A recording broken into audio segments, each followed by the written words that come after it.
Minsmere is a fabulous bird reserve. It's the RSPB, the Royal Society for the Protection of Birds. It's their site and it's on the Suffolk coast. It's got the beach, the ocean of course, it's got wetlands, grasslands, woodlands, heathland, reed beds and the birds, hundreds of species of birds. Wild ponies are there because they graze in the proper way, they graze the lands. It's also littered with remains that go back hundreds of years. The chapel is 14th century, it's the original site of Leiston Abbey, which was 12th century. There are World War II remains scattered around the place. There's a pillbox actually built into the chapel. The chapel sits in the midst of this wilderness, but there's a direct view from the chapel of a great big nuclear power station.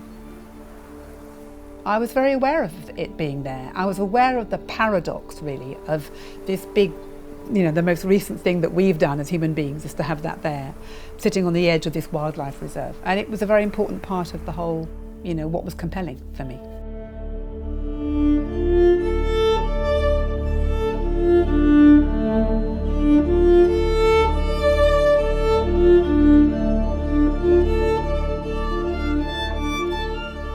I recently made and installed a large glass art piece into the ruined chapel that sits in the grasslands of Minsmere.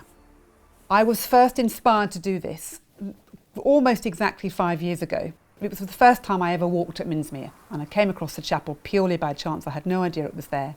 And on my way home, the idea popped into my head that it would be amazing to make a piece, a kind of a window to go into one of the openings in the chapel wall.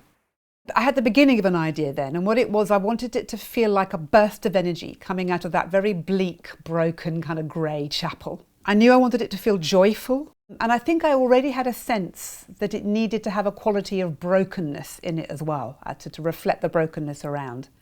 The other thing that came pretty early on was that it had to be made out of hundreds of little pieces, like kind of floating up into the air, like the migrating birds, like the fragments of the chapel. I really had no idea what it would take. I thought maybe we'd get it done in about a year, maybe 2 years. But of course what actually had to happen was getting permission, who owned the land, and really finding out if it could be done. Not just could it be done in that location, could it be technically be done? Could we put stuff into the walls of the building? So we had to have very, very in-depth technical investigations from the building point of view to the glass, to the structure that was going to support it, all of that. And then finally the day came when it was time to install the glass. Morning, ma'am. Good morning. Good to see you. The glass is really thick. It's in 3 sections. The top section is a very large section and it's very heavy. So the morning came when the glaziers came and picked up all the glass from my studio, put it into the van. It was heavy, but they were managing fine, and there were 2 of them. Yeah. And then we had to drive it to the site, and it was a muddy, rickety, pitted track. And I was in the car just kind of feeling every bump in my body that the van behind me was going through with the glass behind it. But everything got there safely. So the frame here is made of steel. It's mild steel, except for these bits here which are stainless steel because they go into the wall and they mustn't corrode. And then it's been hot zinc treated and it's been powder coated. And you might notice it's not black, it's a grey black, which is really important because I didn't want it to be too black and shiny. And then we're also just today drilling some little holes in the bottom so that any water that might get in around the mastic and the gaskets and all that kind of thing can drain out rather than form ice, which could become a problem in there. Yeah.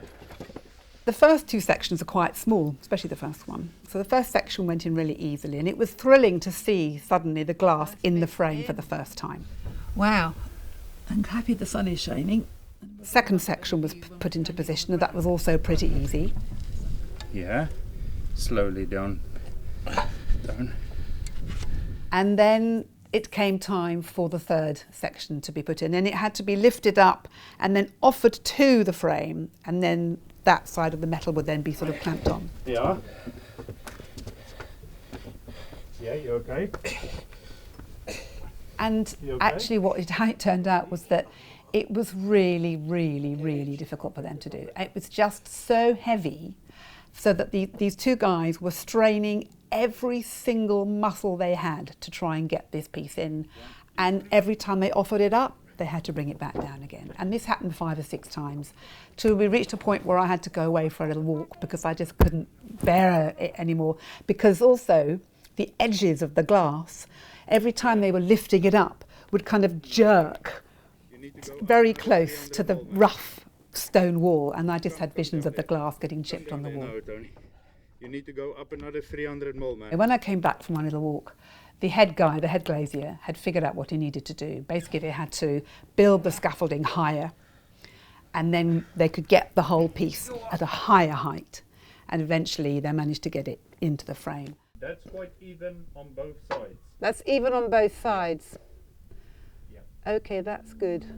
And there it was. And for me, it was an odd moment in a way, because I'd been waiting for this moment for years and years and years, visualising it.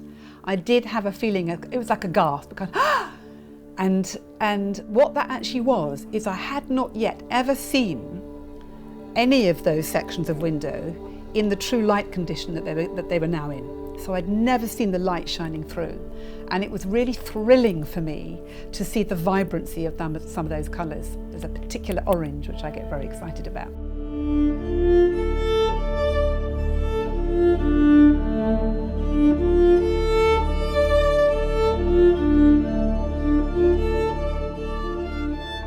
For me as an artist, it's just been so deeply exciting to make this piece and to respond to this environment and have the piece be in the chapel, which is now, it feels complete now that it's there.